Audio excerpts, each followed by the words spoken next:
Hello, everybody, and welcome to Virtual TrekCon 5 with Sirach Lofton. Hello, hello. My name is Ryan T. Husk, and today we have got the guest of all guests. He's omniscient, he's omnipotent, he was in Star Trek The Next Generation, Deep Space Nine, Voyager, Lower Decks, Picard, and maybe coming soon in a sixth series. It is Q himself, John de Lancie. How are you, John? I'm very well, thank you. Nice to be here. That's so good to have you. We have talked about you so many times, haven't we, Sirach? We have, in a good way, John, because we really love what you've done over the years. And, for me, having the pleasure to kind of go through the rewatch or the first watch of The Next Generation, I got to see you in this pilot episode, Encounter at Farpoint. And I thought you did an excellent job of really setting the tone for The Next Generation, becoming, really testing the morality and what the show was going to be about going forward, giving some backbone to Picard's character really going forward. So I want to commend you for just starting off, hitting the ground running. And, you've created this iconic character that, all of us know instantly with just literally one letter. What was the kind of motivation for you going in with this character? What did you want to accomplish with this role and this character? Well, let's step back a month, six weeks, I guess. I was doing a show for the Mark Taper Forum at the time called Terra Nova, and I was playing Raoul Amundsen. And I was on a set that was completely white with 7 other actors who were all white because it's the Antarctic. And I am a specter dressed in black as the voice of reason, the hard-edged reality versus the romanticism of exploration. And it's a true story to the extent that when Scott and Amundsen went to the Antarctic, it was a race. Amundsen was frankly the new generation. He had fought it through, and he was the one who traveled. He put caches out along the way, and at the very end, just before he could make his way to the South Pole, he went alone, and on the way back, he ate the dogs, to sustain himself and what have you. And really kind of hardcore stuff, as opposed to Scott, who was much more of a romantic. So I had all of that in me. So I go into audition, and I'm in rehearsals. And as actors, that if you're in rehearsals and you're performing and what have you, all of that is up. It's up. It's there. You don't have to pull it out of anywhere. You're there. So that I had that, and I had the other thing, which was on Star Trek at the time. I mean, the idea of that first episode was all about why do you deserve to be out here? Why should you be out here? Well, that was very much what Amundsen was saying. What are you doing with your ponies and your mechanism, your tractors that have never been put in the Antarctic, and you're taking 500 pounds of books that you're going to read along the way. What are you talking? Where are you? So all of that was up and running. So when I went into audition, and I only had an hour because it was in between rehearsals, I just went, bam. And they must have gone, okay, well, we buy what you have, what you're selling. And so that's how it started. And I just maintained that. When I came back from Japan on Saturday night, and on Monday morning, Japan. We did the show here, but then we went for a month to Japan with Terra Nova. And then when I came back, it was, I just went right into shooting, and I had all of that really in my head. So I was fortunate. Wow, that's amazing. I've never heard that story before, actually. And No. it's kind of like that old adage of, if you want something done, ask a busy person. In this case, it's, if you want a good performance, ask a working actor. Ask somebody that's already got it right there, that's already warmed up and is working that muscle. So, John, those first days, you're on the set of The Next Generation, and we've heard a lot of crazy stories. There was a lot of bedlam. There was a lot of chaos. What was the mood from your vantage point when you were up on that set? Was it professional? Was it hectic? Were you just in your own space? Were people being optimistic? Do you remember that? Well, I came in 2 weeks into their shooting. So for me, and we started with the trial sequence. So for me, that I did not perceive any of that didn't feel chaotic to me.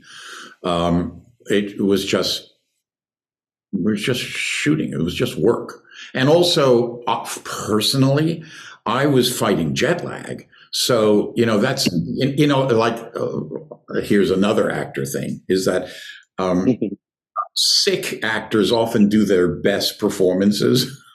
You have to go out on stage and you're like, oh my God. And then it turns out it's your best performance because it's the leanest, it's the most efficient, it's the most focused, because you're going, oh God, I'm having to push through. Well, I had to push through the fact that 6 o'clock in the morning, LA time, or 7 o'clock when we started, let's say, is, who knows? It's like, I don't know. It's some crazy time in Japan the day after. So, I mean, I just was very focused about what I had to do. I do remember with Denise, one of the first things in which I reminded her not too long ago, I said, Denise, the first time I met you're here. I'm here. You're close. And how do you do? I'm Denise Crosby. How do you do? I'm John de Lancie. And then right away they go into, okay, this is the sequence where, she said a few words, I guess, whatever it was. And then we stop. And then this is the sequence where I freeze her.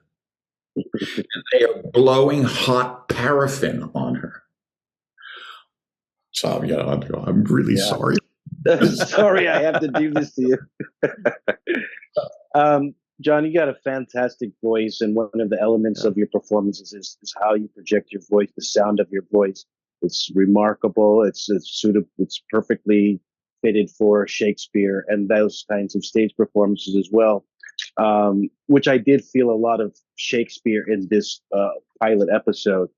I want to compliment you on your line, "Temper, temper, Capitan," and the way you delivered that line, I thought was beautiful. But my question is, reactions from the crowds and from the fans over the years. When fans approach you, is there any level of fear or intimidation they have because of the performances that you've given us, those wonderful performances over the years? Well, I'm sure. I would imagine that there is something. Just before chatting with you, I was talking to the composer for this Curtis thing that I'm going to be doing on the cruise, and he is a huge Star Trek fan. And he said, "Do you remember the first time when we met?" And I was like, "Yes." The answer is no. But he said, I had come into the room and I expected to be there a few minutes before you arrived, but you were there already, and you said, "Hi, how are you? I'm John." And this is him saying, and I went, I'm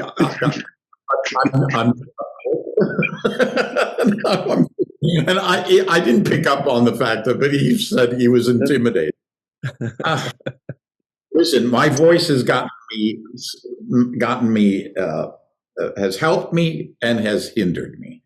When I went to Juilliard, we had to present our audition pieces on the first day, and the voice teacher came up to me afterwards and she said, "Your voice is so horrible that I don't think that there's anything I can do to help you."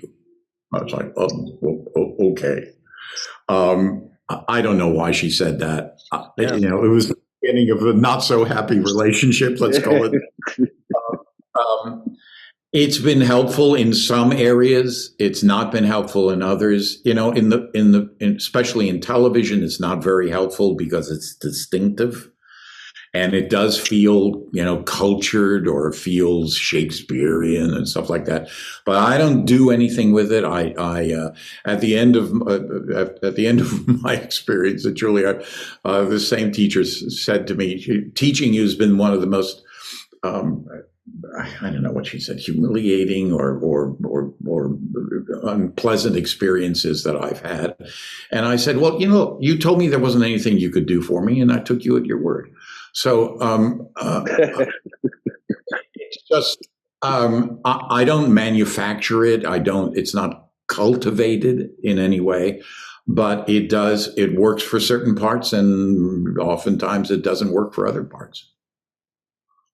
Yeah, well, it absolutely works for you. Well, definitely for gods.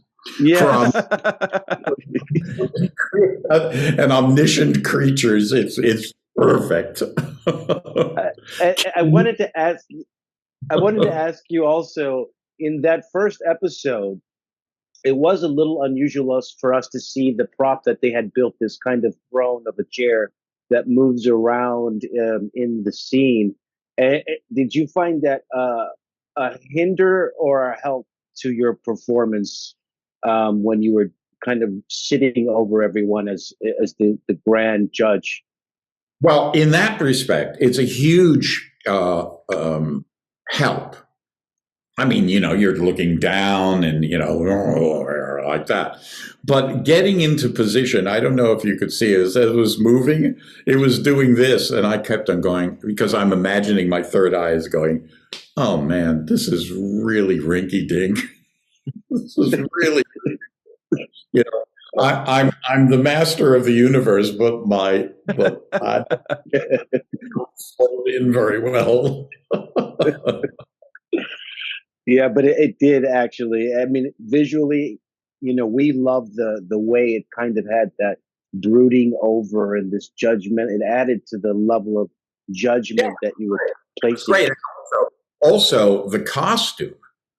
Costume was terrific. I looked like, Pope Pius, the 19th. I looked fat. They put that costume on me. I went, "This is it." And everybody went, "Absolutely, this is it." Did you have any? It absolutely was. Did you have any inclination that this was going to be a recurring character? Did a manager or agent or a producer tell you? I mean, obviously the script leads you to believe that you should possibly be coming back, but did you actually get a wink or a nod in that direction? Or I am omniscient. I knew from the start. No. You do know the arc here, and if not, let me tell you, or at least for the audience. Q is an afterthought. The whole notion of an MOW, movie of the week, was an afterthought.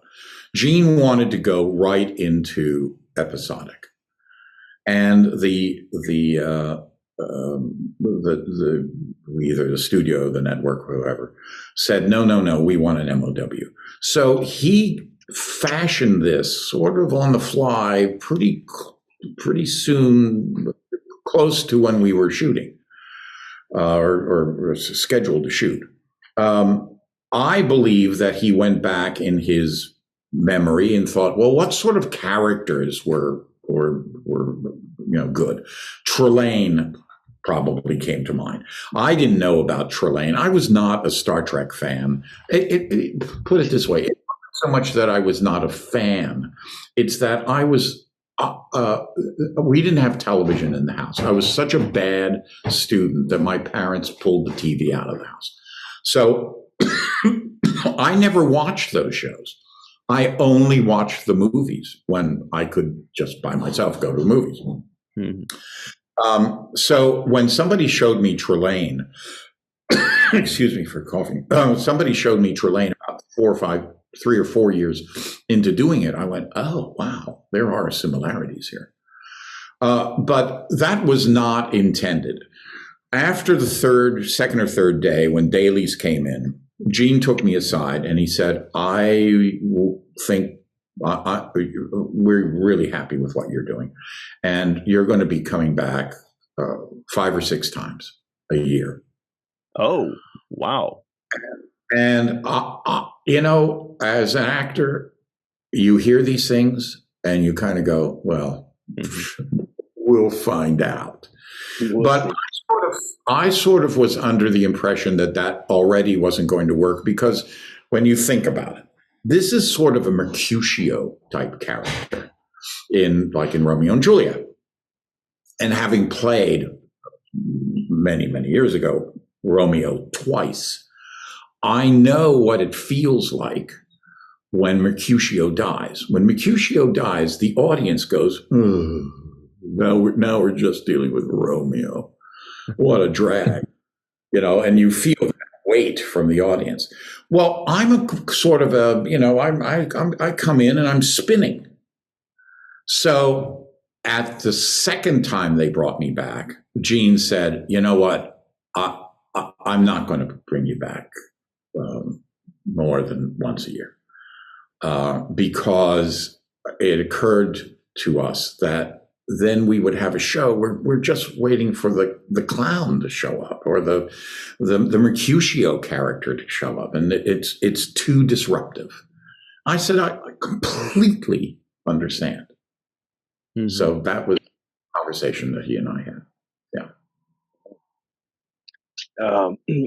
I also had the pleasure of watching you in Picard in this last reiteration of the show. And I thought your performance was amazing, and just literally captivating. Seeing, the distinguished Q kind of come back, and it's just a different kind of level of maturation to the thought. I thought, what was different other than the passage of time that you brought to that version of Q that we saw? Well, when I went in to meet with Terry, there were a couple of the questions that I had. One, which was silly question, which is, you're not putting me back in tights, are you? Because that would be really unseemly. And he said, oh, no. And I said, are we creating or are we recreating? Which, as artists, recreating can be really, I did get smart again with Don Adams. And he fell into that trap of trying to recreate, and it was a disaster. And he said, no, we're creating. And I said, well, so whatever, I don't know how many years, 20 years have gone by.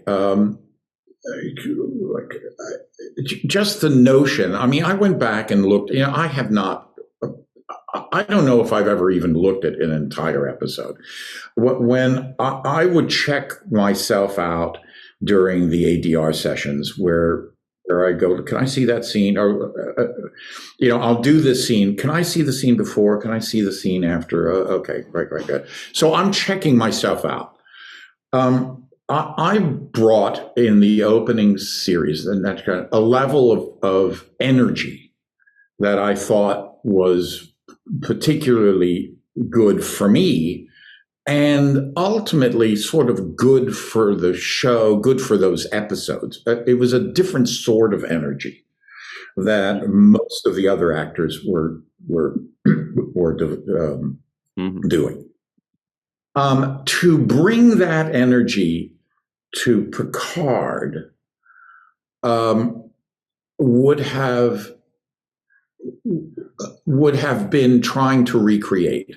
I have that energy. That is sort of who I am, but it did need to have a sense of maturation. And them giving me the secret, which I wasn't particularly happy about, but the secret that there's something going on with me allowed me to have a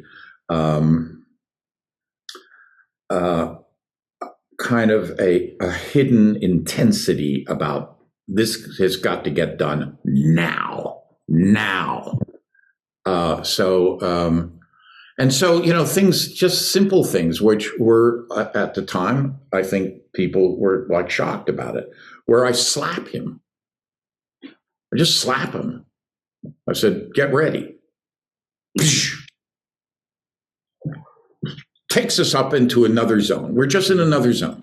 That's all. So I wanted to try to achieve that. So that's sort of my feeling about the Picard. I mean, I was brought in more as a catalyst than as the way in which I was done in TNG, where those episodes were it was kind of wall to wall Q. In Picard, I was much more of a catalyst. Along those. Sorry. Go ahead, Sirach. No, go ahead. I've been hogging a lot of questions. I was just going to ask you, John, along the lines of your performance. Were there certain pitfalls that you wanted to avoid? Because there's oftentimes a fine line between being theatrical and big and becoming parody, or reaching a level that we don't want to hit. Was there anything that you had seen other actors do, for example, that you thought that I don't want to do that, I don't want to become that? Was there anything along those lines? No, not particularly. I mean, my biggest problem as an actor has always been kind of my relationship with words, even at the level of just memorizing them. I was a kid who had a lot of reading issues. It takes me a long time to memorize lines and what have you. But when I do, I sort of kind of instinctively know where I feel like I want to go. Also, with television in particular, because you only get to do it, 2 or 3 scenes. I mean, 2 or 3 takes, 4 or 5 at the most.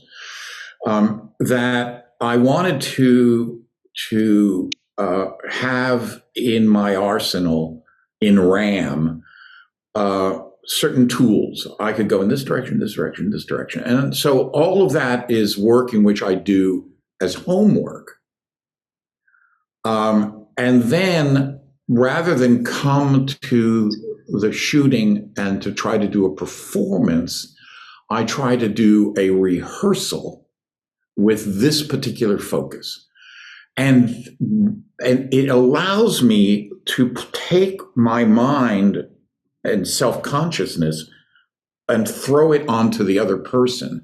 So if the other person is pissing me off, or or I like this, or I don't like that, stuff like that, I can go in this direction, this direction, this direction, like that. So that's and I've just allowed myself that especially for this character, allowed myself that kind of indulgence because I think Q is very indulgent of well, however I roll out of bed today is however I feel is the way I'm going to be.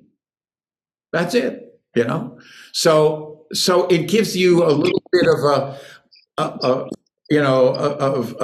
freedom working under really stressful circumstances, because certainly in my case, I'm just talking all the time, and it's fast. And it isn't like you say a few words and you think about it, and the camera comes in and they're cutting and stuff like that. No.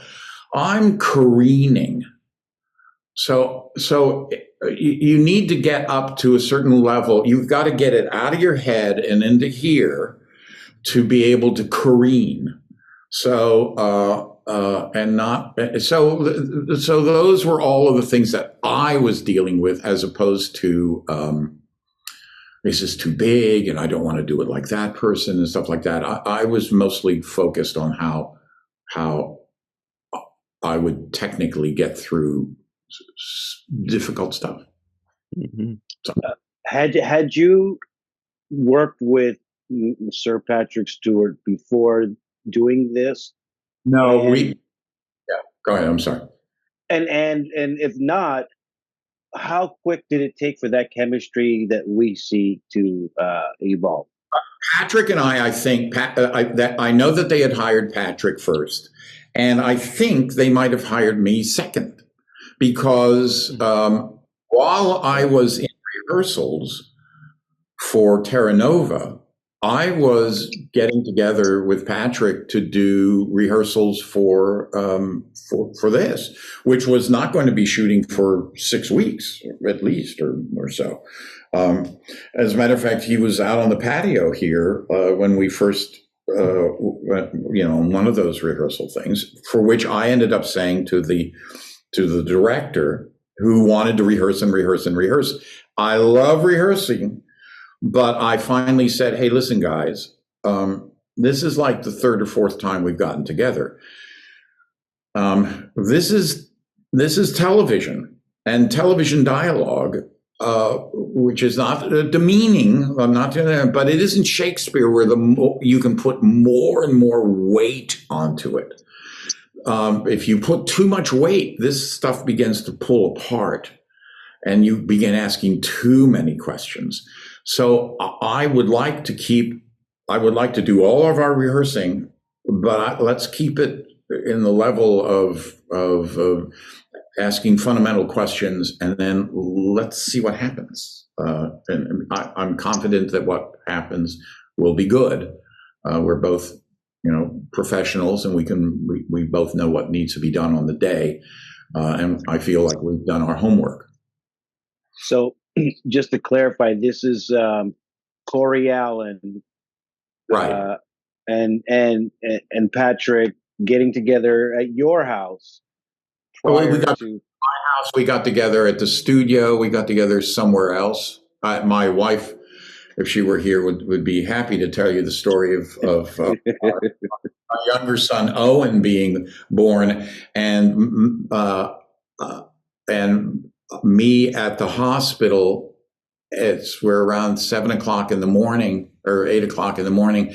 At around 10, I say to the doctor, how long do you think that this will be going on?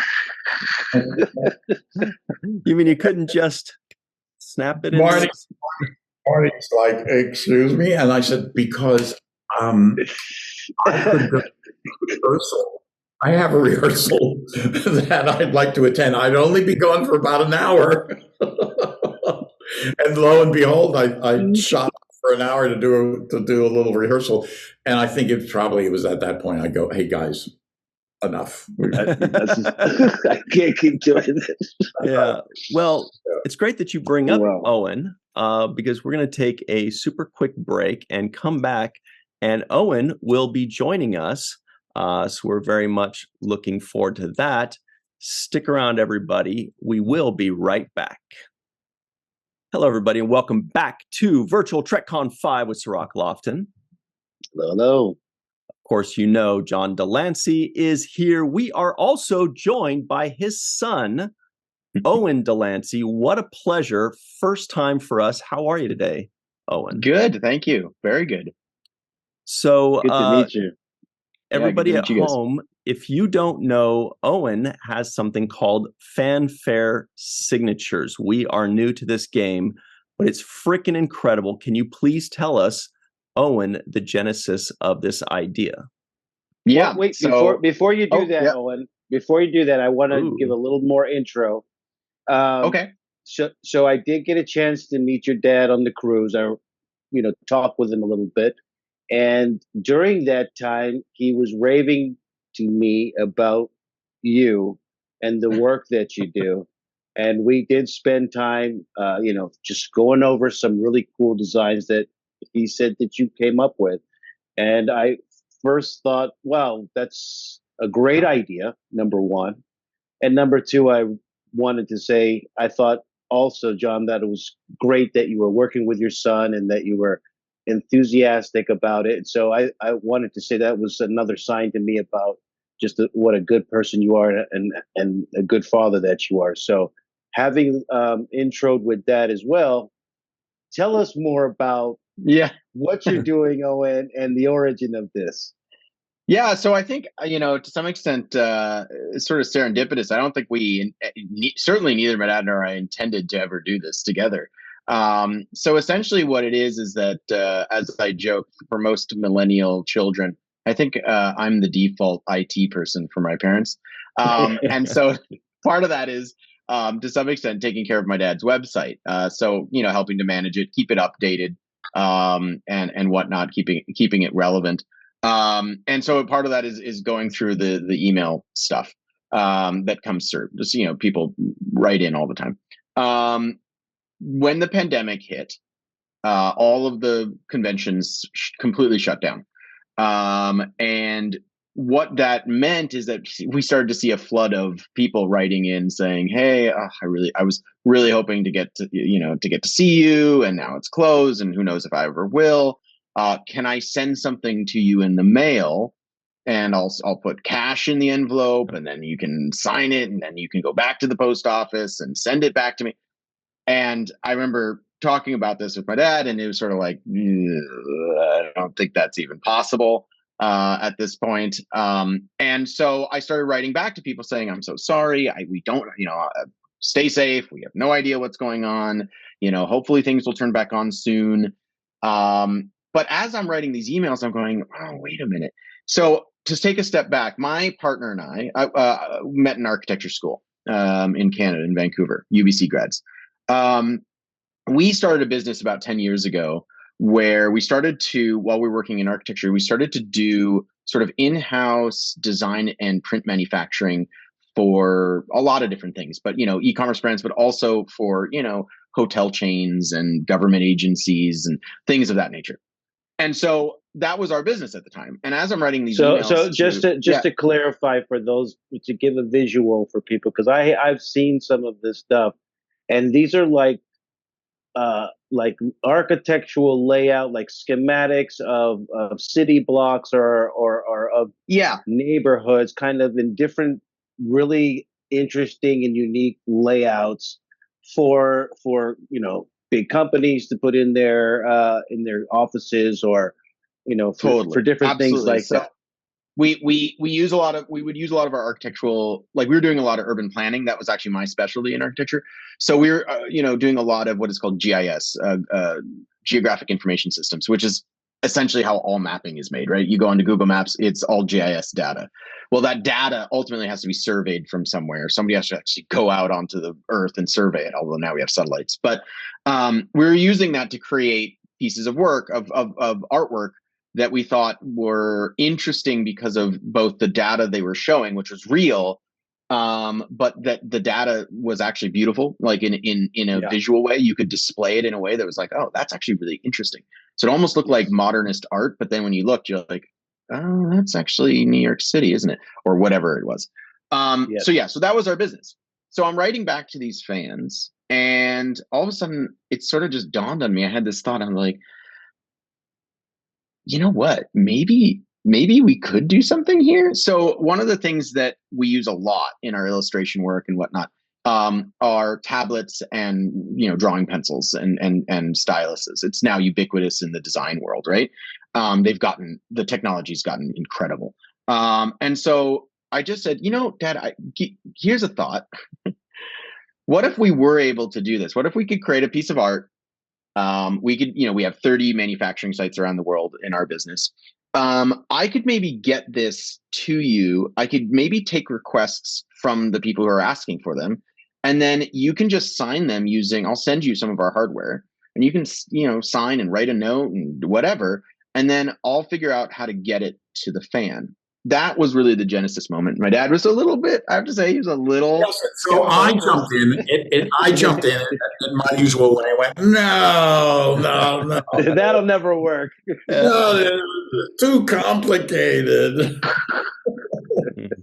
Too complicated for sure. So I said, look, let me give us a chance. Let me concept this. Let me create like an MVP for this. Let me figure it out. And he said, okay, fine. So on his website, because that was the mechanism at the time we had, we set up just a little quick shop, and I added a thing in the menu bar that just said autographs. And now I started to write back to people saying, I know, look, at some point these things will turn back on, these events, but until then, here, this is how we'd like to facilitate your request. It went really well. It went really, really well. People resoundingly found it amazing. They were so appreciative, and it started to catch on, and it started to build. And then my dad started to talk to some of the other actors. So this is original artwork. Is that? So let me step back and talk about that. So once the thing started to move, we were kind of skirting the line a little bit. We were doing stuff that we felt was okay enough to artwork wise to not, but then at a certain point, once, my dad had, I think Armin Shimmerman and Bob Picardo were like, okay, I'll give it a try too. At that point, I went to my partner and I said, okay, we need to figure out the art part. So we went to CBS at the time. Now it's Paramount. And we basically pitched the idea to their licensing department and merchandising department. They're like, I think it's awesome. And they said, let's do it. And we had come to the table a little bit with like some concepts for them, that I had done ahead of time for my dad. And they were like, oh, these are cool. And so that's kind of how it started. So we formed a partnership with CBS for Star Trek. They gave us, the right to now do whatever we wanted and to really have fun. And, I think the artwork side of things, our sort of mantra or our mission statement from the beginning of our business as like art design and manufacturers has always been, it needs to be something I would be okay putting up on my wall. And to that end, that's kind of where this whole stylistic thing was born, that I think we've got a style about ourselves, certainly, in terms of oh, there we go. I was wondering if we had been cut off. Oh, right. So, we started down this road of like these very graphical illustrations. I think it's in keeping very much with what we had been doing in our past work. And something that we felt was really different from, I grew up around, and Sarek, you did as well, right? Like floating heads on a space background kind of thing, kind of 90s, 80s stuff. So we said, no, let's do different. Let's do something different. Let's do a more modern take. Maybe there's like a vintage thing that we're doing, right? A lot of people think they're kind of vintagey and inspired and whatnot. Here, if you go to some of the ones of like Armin or even a Bob, those ones are the ones where we really started to utilize a lot more of the. So in any case, that's the genesis, and that's how this all kind of started, and it just kind of snowballed from there. So you can see sort of like a. This is almost like it's like, what if Cork had his own show that was like Cheers, like, Cork's Bar. In any case, we had fun with the stuff. And I think that also people really responded to that. People were saying, we were getting comments in, like review requests were coming back. People like, finally a piece of Star Trek art my wife will let me hang in the living room and not down in the basement. That's been fun. But yeah, it's been going really great since then. And at some point, things, we've got it onto our own website. We created our own brand, and that's now its own entity, Fanfare. At some point we kind of, looked at each other, my partner and I, said, I think this is now the business. From there we've been innovating all along. We created, the Fanfare app, which is now, the tool that is much more professional than what we had my dad doing at first, where all of our celebrities are signing on it. We're making new partnerships all the time. I'm, talking to all sorts of people every day. You'd be, from Power Rangers to Hall of Fame quarterbackers. I'm talking to them all now. So I think that's it. That's the idea. Yeah, that's the beginning of the idea. Obviously, there is no end to it. I want to commend you, first of all. Visually, it looks absolutely beautiful. I was fortunate enough to see some of the architectural stuff that you designed before you even got into the realm of Star Trek, and that stuff was beautiful as well. And thank you. Let me know the talent was already there, that the vision was there, the artistry was already there. And yes, I think you really hit a marketplace that is really has no limit to it, because the desire for these kinds of collectibles, only increases. And then also, we've seen some stuff that is not as beautiful and not as well made, and the craftsmanship and the quality and attention to detail is not always there. And clearly you're putting that into this. Yeah, no, I appreciate that. Sorry, go ahead, Dan. I wanted to add to that, and that is that one of the things in which Owen and myself have been finding, and that is that many people will respond by saying, I've never been to a convention, and quite literally, they're too far away. They cost too much for me to attend. I can't afford the airfare and the hotel and the convention fees and stuff like that. But this gives me a way to be involved, and I so appreciate it. I don't know if you want to add to that. Yeah, So you beat me to the punch. I was just about to say the same thing. I think what's interesting is, what we are making here is a virtual, personalized autograph, right? And we stress that all the time. This is hand done every time. Just because it's not a Sharpie doesn't mean that my dad or anybody else, any of the other actors, aren't seeing your name. The power of them seeing your name is meaningful to people. Seeing, what you write as a note, as a, context, I'm celebrating, whatever. And they see that and they write it by hand, and each one is unique.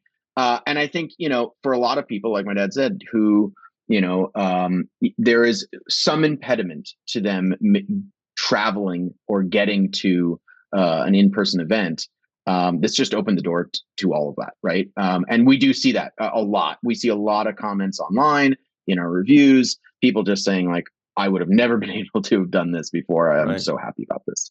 And I think that's been great. Also, just explain that you can get them, whatever, I can't quite see, this size, but you could get it this size, and you can get them framed, and the quality. Somebody brought me one.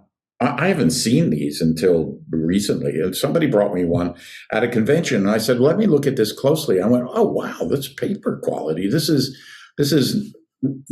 I don't know what. Tell about.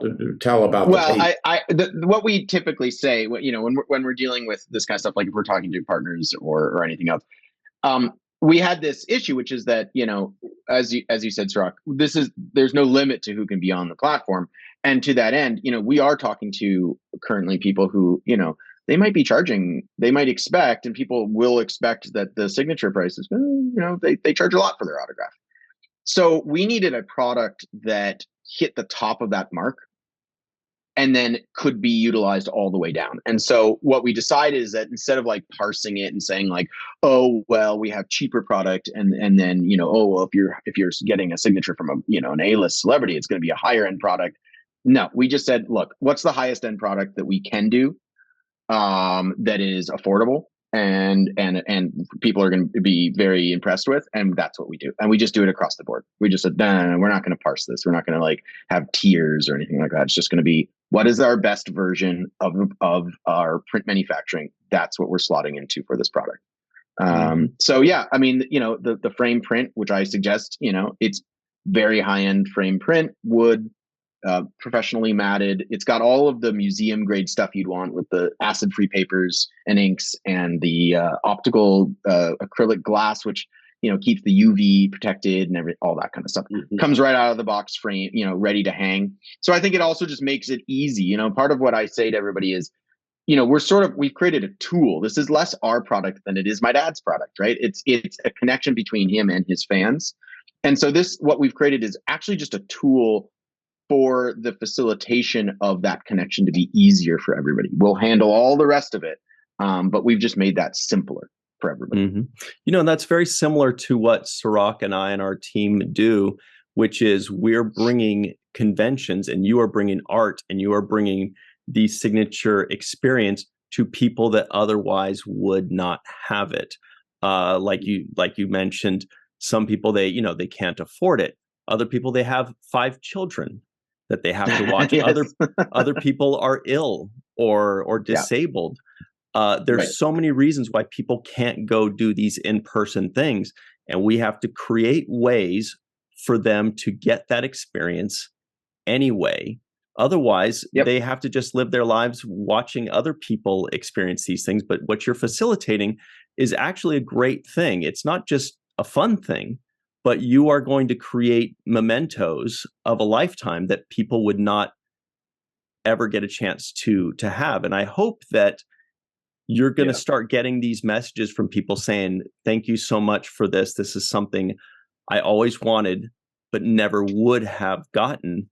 So look forward to those, I would say. Well, and I'll share one more with you, which was certainly a lot more meaningful, or not a lot more, but it was very meaningful to us as a team, which was that, and especially I think over the pandemic, although they still come in, because of the on-demand nature of this, you don't have to, it's not like you have to coordinate waiting around for an event. And certainly who was flying to Cincinnati to get their mother a John de Lancie autograph for her birthday, too hard to organize. Now, with the on-demand nature of this, you see a lot of requests from people. Either they're buying it for somebody or they're buying it themselves. But we had people over the pandemic who were like, I've been in hospital for 6 weeks. I've had no human interaction. People come in full hazmat suits. Every day it feels like I'm about to die.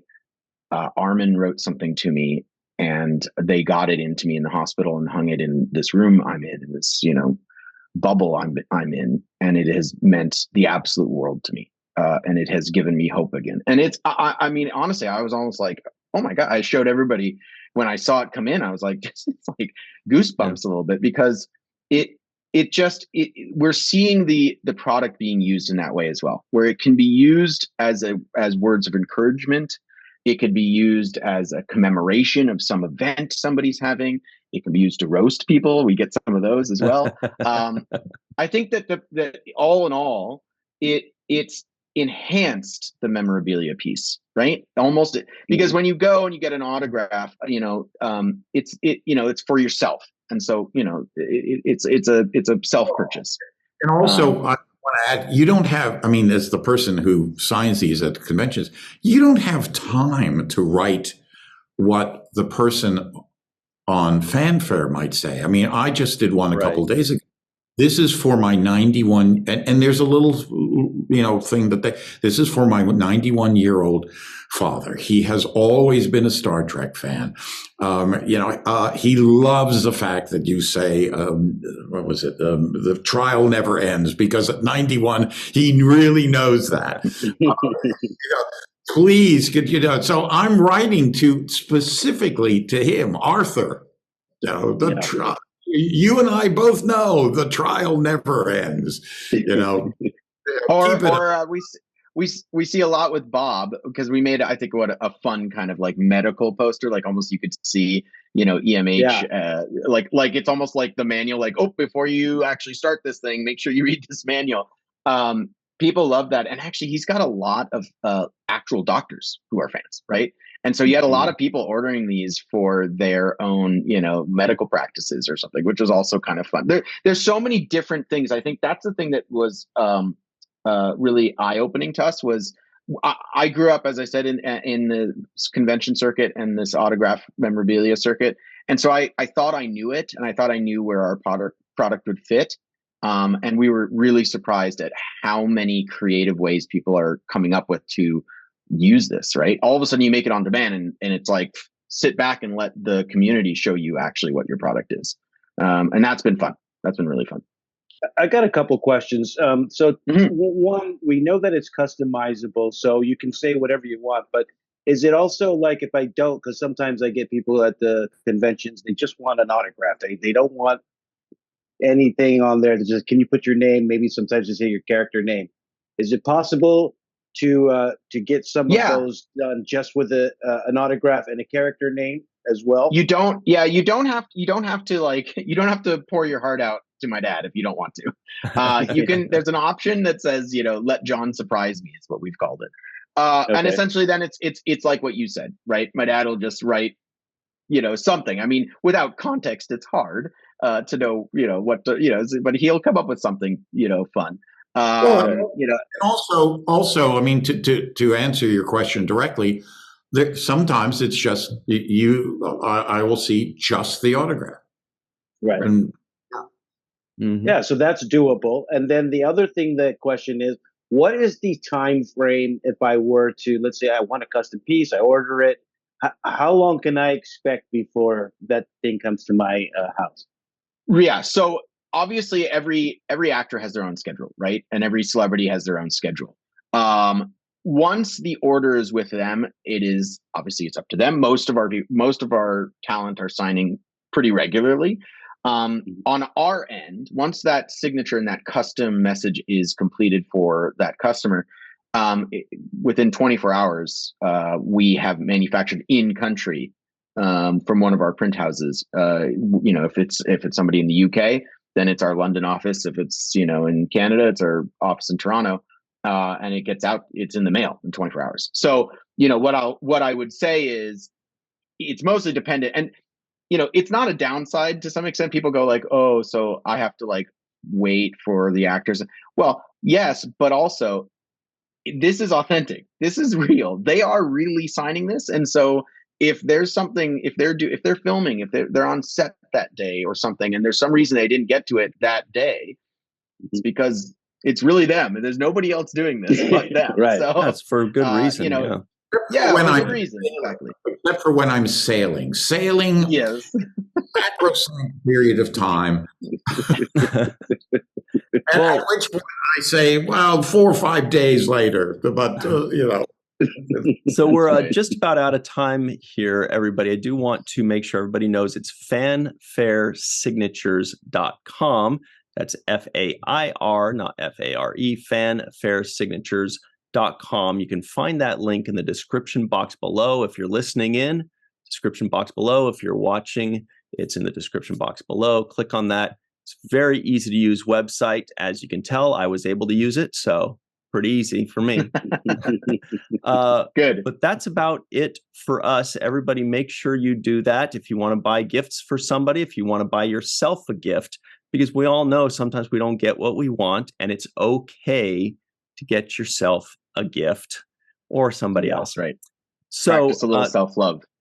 Owen and John, thank you so much for joining us. We really appreciate you.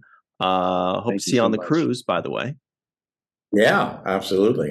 Well, thank you. Thank you for doing this. And it was thank you guys. And Owen, it's always nice to see you. I bet he means it too. Oh, I'm sure. All right, everybody. We will see you next time. Thank you very much. Okay. See you soon. Cheers. Thanks, guys. Bye.